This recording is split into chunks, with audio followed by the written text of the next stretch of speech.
speakers, so we try to be on time and also only one question. You can ask question later because we have so many speakers. We didn't want to delay too much, otherwise we have no dinner time. Without further ado, let's invite Dr. Chang to start.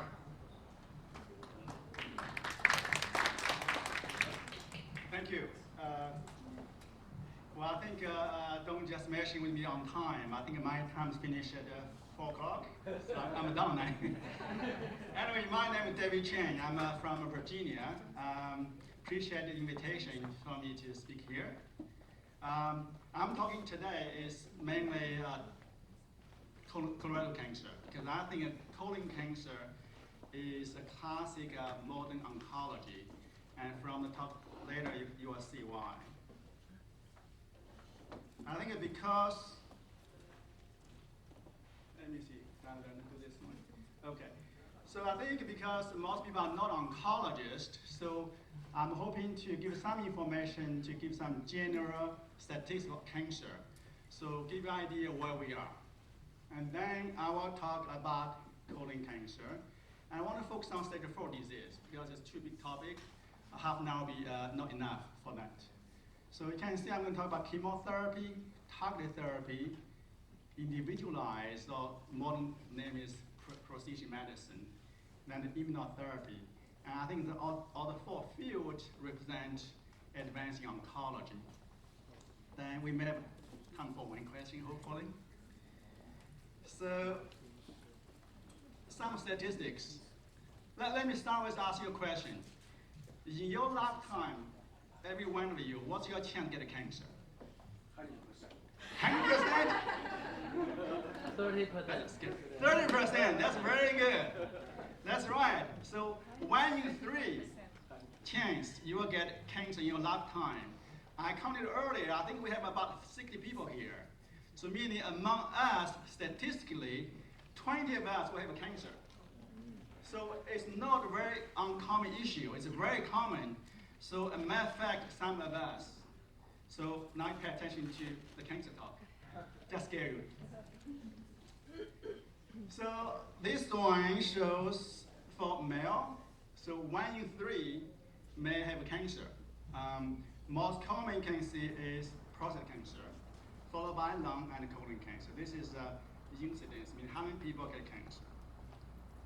For females, again, 1 in 3. And most common is breast cancer. So again, the emphasize that is very common. Cancer is not something far away from you. It's actually very close. And every single day, I have friends, families, friends call me or email me or WeChat me. Okay, I have this cancer. What do I do? So this gives some idea is cancer death. How many people die from cancer? So most common in man and woman is lung cancer, far away more than any other cancers. 26 to 25% in male and female. In male, the second will be prostate cancer, and female is breast cancer. Number 3 will be for colon cancer, and that's one we're going to talk on today. So this is the cancer death in the past 20 or 40 years. So you can tell for both men and women, the cancer death is decreasing. So that's good news. The chance we die from cancer is much lower, thanks to myself and people like myself, right? Now, exactly, it's a job by everyone. Primary care physicians, surgeons, GI doctors, the colonoscopists, all those. So but basically, with modern medicine, there's a clear progress in cancer treatment and outcomes. So that's very clearly shown it's decreasing. This one, this on the left side is male, on the right side is female to see what cancer causes death. In men, it's way above everything else is lung cancer, and same thing in women. As you can tell, for men, it's actually peaked about 1990s and began to decrease. Do you know why we decreased? smoking cessation, right? So lung cancer caused by a lot caused by smoking. Then there was a big movement in 80s, 90s to cause a lot of programs developed for smoking cessation. Then we began to see decline in lung cancer death. But interesting, you can look at the female side. See the peak, you develop lung cancer, and the peak is about 10 years later. Do you know why a woman is so special? 10 years lag behind a woman, man? Feminist movement. Alright, it's 女权运动 right? 妇女能就半边天 right? 你们能吸烟，我也吸烟 right? So I think in 1970s, women they began to feel okay, we have the same right, so that we want to smoke also. They look cool. So they began to smoke, and then they began to get cancer. 10 years later, get cancer. And now they began to realize it's not as cool. So they began to have a smoking cessation also. You begin to see incline. So that's big message here. Smoking cessation is very important. So I think I saw some primary care physicians, and this is one thing they can do very good. So the one I want to see here is the second one in men. You can see here will be prostate cancer, and you can see here the big peak here. Do you know why there's a peak there? PSA. PSA, yes. At the beginning of the test, PSA, but then we stopped testing. Then you see the decline here. So PSA testing become very controversial because some people, if you do PSA testing, you do biopsies low grade. What do? You know what to do. So it used to be a standard testing for men, but now no longer standard. Some people do testing for high risk patients, some people don't. And then clearly for colon cancer, you can see for both men and women, you see clear decline from this. Then we have talked from GI doctor earlier, so there's clear screening for colon cancers. It's preventable, it's early detectable, it's curable if you diagnose earlier. So that decline, I think, is mainly due to the early screening. When you turn age 50, you do colonoscopy. So it's very important.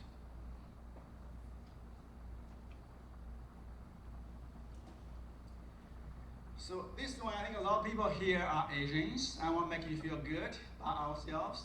So among all ethnicities, if you're Asian, the chance you are dying from cancer is much lower than any other ethnicities.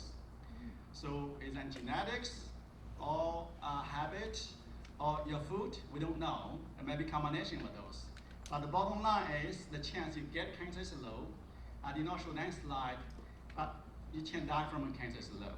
So continue to do what we do then. This is another slide I want to show you the progress in the field. If you look at every 5 years mark for the past 20 or 30 years, you can see this is 5-year survival, or the percentage survival in 5 years. There's a clear improvement in all sides, starting from about 50% in the 70s to 55% in 80s, and now it's 69%. So meaning all the cancers counted, all stage counted, the chance you live longer for 5 years is much higher now than 20 years ago, significantly higher. So it's very good. This is another way to look at the progress in the field. This line basically shows if you continue the trend, this is how many people die from cancer. But because of progress in the field, meaning early detection, prevention, or better treatment in oncology, so many people are averted, meaning so 1.6 million deaths were averted just because new progress. So it's actually a pretty good improvement in the field. Okay, that's my topic, it's colon cancer. Why do I choose colon cancer? I think I mentioned earlier, I think it's a prototype cancer represent modern oncology. So this is summarize the field in this is stage 4 colon cancer. Okay, so for a long time you have a 5-ABL only. So if you have stage 4 colon cancer, no treatment, you give a best supportive care, how long do you live? It's about 6 months. Okay, now you begin to see with 5FU, which we use for many years, you improve survival to about 10 to 11 or 13 month range, depending on how you give a 5FU. Then about 2001, you can see here, you begin to see improvement, a sharp improvement in survival. Do you know what happened in 2001? No one knows? I went to oncology.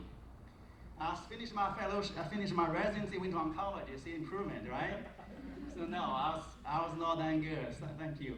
So I think from here you begin to see three novel chemotherapy, because for many years of 5FU alone. But then you see irinotecan, oxaliplatin, actually both of this one started when I went to fellowship. My mentor did a study in irinotecan, led to FDA approval of irinotecan, then oxaliplatin during my fellowship, and this is oral 5FU, capecitabine or loda. Then followed by targeted therapies or biological therapies, and several of them, cetuximab, bevacizumab, and many of those. And I don't have this one in yet, is immunotherapy. I think Dr. Chi mentioned earlier in her talk. But the bottom line, the survival, remember this talking about stage 4 colon cancer. Stage 4 colon cancer was not curable many years ago. And now some cancer can be cured, stage 4 cancer. And survival is over 30 months. I think the most recent study actually 33 months. So you can see from 6 months to 33 months, talking about stage 4 colon cancer. And I have a patient lived for 8 to 10 years with stage 4 colon cancer. So I'm able to convert some patient from incurable situation to chronic disease. So this slide summarizes probably 30 years work in oncology for colon cancer. So I'm summarizing one slide. You are not oncologist, I don't think you have to know every name of a single drug. Just give you some idea. These are the chemotherapy agent, 5FU. Some people give a bolus, coming for 30 minutes. Then some infusion, you carry the pump for 2 days. Then there's a Xeloda, is oral 5FU. Then this is a chemo I mentioned earlier, irinotecan, oxaliplatin. The new one approved 2 or 3 years ago is Lonsurf, which is developed by Japan group. Then with different drugs, you have different combination. 5FU combined with oxaliplatin become for FOX. 5FU combined with irinotecan become for FERI. Then you can draw the combination. So on this side, you have biological therapy. Biological therapy is not chemotherapy that targets something more specific to cancer. So you have a cetuximab or panitumumab, is EGFR antibody. Bevacizumab, it's VEGF antibody. So basically, you have all these targeted therapies. Then the 2 immunotherapies, actually summarized by Dr. Chi earlier already. And then you can do combinations. Not only do different chemo combinations, they can do different chemo combination with different biological therapies. There are many, many studies to see which combination and what they look like in the outcomes. But bottom line is, most commonly used chemotherapy agent or combination is either for FOX or for FERI, combination with Avastin as the first or second line in most people. So that's all for chemotherapy, one slide. Now we're talking about target therapy because that's a modern concept. So what is target therapy? So chemotherapy, is poison. You get into your drug, get in your body, it kills every cells you see. Cancer cells or normal cells. So cancer cells dividing faster, so they can preferentially kill cancer cells, but they can also kill normal cells. That's why you have a lot of side effects. The most common is diarrhea, that because mucosa dividing quicker. But target therapy, they're looking for what is special in cancer. So we can target that one so we don't have much side effect. That's the idea for target therapy. So this gives some idea about what that means. So for signal transduction, I think a lot of people here have PhD, you learn signal transduction pathway. For cancer cells to grow, they need a signal, which comes with ligand from outside, could be EGF or VEGF or NEGF, okay? they bind into the receptors, then cause dimerization. Once they bind, they bring them together, called dimerization of the receptors. Once it's dimerized, it causes phosphorylation and activate enzymes from inside. Once the enzyme is activated, it gives the signal, say, okay, now you grow, you proliferate, you grow, you divide. So that's basically the signal transduction. So if you are a scientist or a pharmaceutical company want to develop drugs to target, which level can you target? So to me, there are 3 levels you can do. One is if you have something, you can neutralize this ligand. So the ligand cannot come to bind into the receptor, you can stop the process, right? So that's targeting the ligand level. The example we have is Avastin, bevacizumab, or Zeltrap. Second level is receptor level, right? So if you have something binding the receptor, then the ligand cannot come anymore because the receptor is blocked already, okay?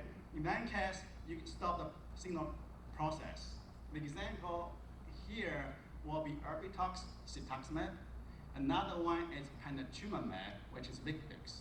That's 2 EGFR antibody. Third one is intracellularly.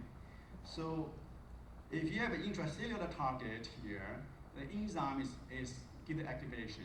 If you have some medicine, small molecule inhibitors, they come inside, binding to the enzymes, so they stop them from activation.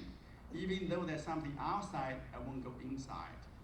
So it's back at 3 levels. In colon cancer, the example is Stivarga, regorafenib. In lung cancer, you may hear Tarceva. So many drugs already in this level. So the first one is called a VEGF agent. So basically, the basic idea is for cancer growth, you need a nutrition supply, you need blood supply to the tumor, right? So if you block that supply, the tumor cannot grow. That's a simple way to think about it. I will tell the patient chemo is to kill the cancer cells. This one called Avastin, this target, is to starve the cancer cells.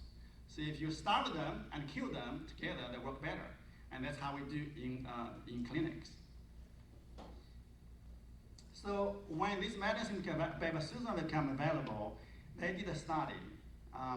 The RFA regimen is irinotecan 5-FU, was the standard care back then. It actually was developed by my mentor, Lane Schultz in Sloan Kettering in New York. So this was a standard back then. So they combined this drug with a new medicine, Avastin. That's 2 main arms.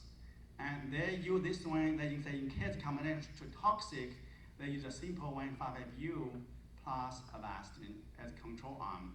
But after some patients that feel pretty safe, they drop this arm, carries 2 forward. And this was what's called Kaplan-Meier curve. It's a survival curve for oncologists. It's you have to show. That's why I want to show one of this. So basically, if you have a chemotherapy, is here, and we do the Avastin, adding to the chemotherapy, improve survival by about 4 months, 4 to 5 months range. So a significant improvement because angiogenesis was a target for a long time. People keep talking about it, but this was the first one to prove it actually matters in clinics. So it was the first anti-angiogenesis agent approved for any treatment. Second target called EGFR. EGFR, mainly 2 agents, is cetuximab, also called Erbitux, or panitumumab, or Vicvix. So again, this is EGFR have a lot of signal transductions, and binding to this receptor area to block it. Anyone know this lady? Martha Stewart. What does she have anything to do with colon cancer? Or anything to do with me? Exactly. So what happened was, my man was doing that study, is Erbitux study, and FDA was initially we thought FDA was going to prove it, but then the inside signals they have an issue, they don't want to prove it.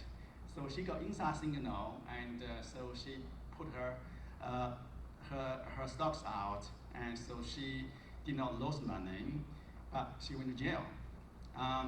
Because she was so famous in New York, when every step happens, what happens? All the journalists come to the clinic to talk to my mentor, to interview my mentor. Who see the patient?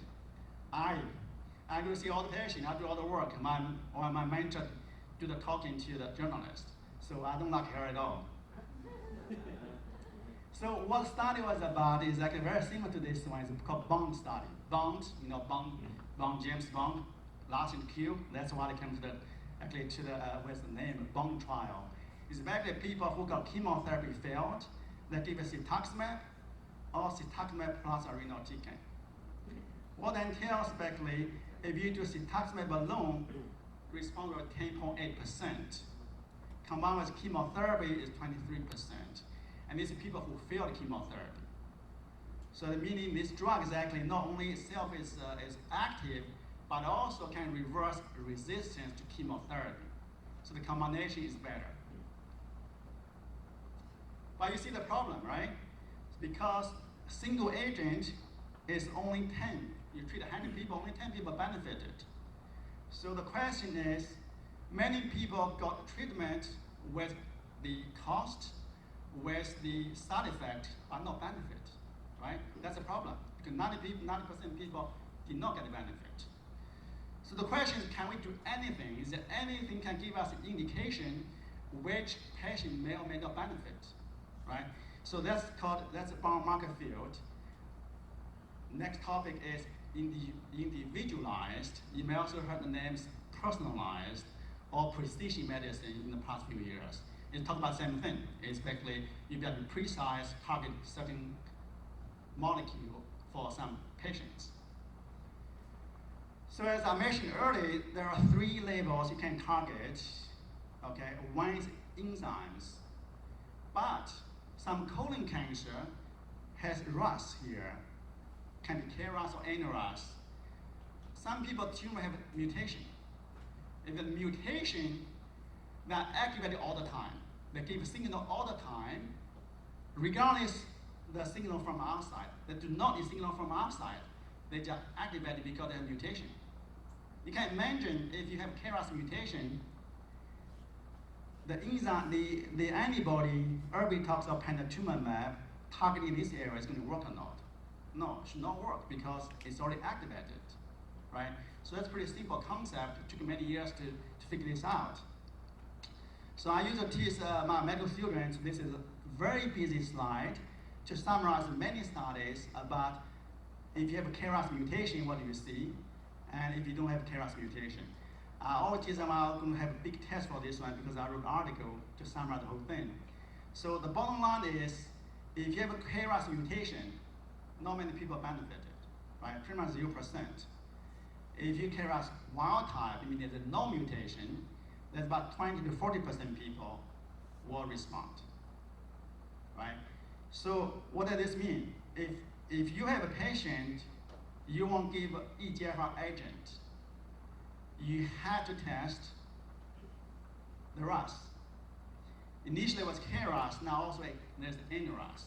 So if there's a mutation, you cannot give this agent, right? Because you have toxicity, you have the cost, but it's not helping the patient. Does not mean if you have a wild type it's going to work, for sure, because it's only 40%, less than 40% in some studies. But at least you know who will not benefit. So that's the one thing is, whenever you want to give an EGFR target agent, in our situation is cetuximab or panitumumab, you have to check RAS. If you don't check RAS, give patient medicine, if a patient may not benefit. But also, this one drug can give you infusion reaction. Some people can die from it because this is an antibody. This is actually chimeric antibodies, XR's chimeric antibody, meaning there's a 34% mutant component. There's more infusion reaction. In particular, in this area, Virginia, Tennessee, the 20% have infusion reaction. Some people can die from it. If you don't test this one, give this one, patient can die from it. you're going to be in big trouble. So I think the next part will be easy for me because Dr. Chi talked about immunotherapy earlier. But I want to emphasize highlight a few points. She talked about PD-1, PD-L1 interaction and the inhibitors. So this is the basic mechanism how that works. So this is the T cells. Then it's called antigen-presenting cells. Let's say if bacteria comes in, the antigen, the cells will present the antigen in the context of MHC1 present to T cell receptors. Then you have co-stimulatory molecules binding to CD28. Then these two signal together, signal 1, signal 2, give them a signal to say proliferate. There's some danger signal, there's foreign invasion. So you need get activated. So then T cells then begin to divide, try to kill them, right? So that's back to the immune activation. 你还有3分钟。5. 3 minutes. 3 minutes. Okay. Not bad. I can finish. But imagine that if you don't do anything, the cells will get activation all the time. So what's going to happen? You get autoimmune disease. So the body is very smart. They develop some balance. The balance actually could be anything. But here's a CTLA4 here. Then there's another signal. Once these two bind, they give break, so you stop activation. Now another one called PD1 here, and then PD-L1 here. When they do the combination, then they stop the signal, say, give me a break, you need to stop activation. So if you're a drug company or scientist like Jim Allison, so they do antibody against CTLA4 or the PD-L1. They bind into this one, they stop the breaking. Then the immune system becomes activated all the time. Not all the time, it's more activated than normal. So then they can kill the cancer cells. That's the mechanism. So in colon cancer, so Diaz from Johns Hopkins, he was very smart. He found there was mismatch repair protein. He treated one patient, only one patient. He found complete response in the first testing he tried of the clinical trial. He showed that if he does this immunotherapy, one patient, and then he expand to these different levels, he basically showed if you have a mutation or deficiency in the mismatch repair proteins, then you can have a 40% response rate in colon cancer. Non-colon cancer, 57%. Then if you have proficiency, meaning if you call MSI stable or proficiency, nothing. So this actually led to further studies, led to FDA approval for this agent. And this is a different way to show it actually works, spider plot, waterfall plot. The bottom line is, if you have this mismatch repair protein deficiency, there's a very chance to work. So this is the two medicine proved based